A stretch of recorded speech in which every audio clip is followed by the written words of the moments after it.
వందనములు చెప్పి స్తుతించి పృంచి శిష్యులకిచ్చుచు ఇట్లా నేను మీరందరూ దీనిని తీసుకొని భుజింపుము, ఏలయన ఇది మీ కొరకు అప్పగింపబడనున్న నా శరీరము.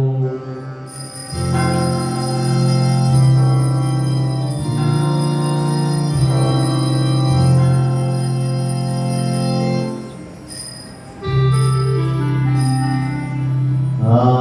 విధముగానే భోజని మీకు కృతజ్ఞత వందనములు చెప్పి స్తుతించి శిష్యులకిచ్చుచు ఇట్లా నేను మీరందరూ దీనిని తీసుకొని దీని నుండి పానము చేయుము,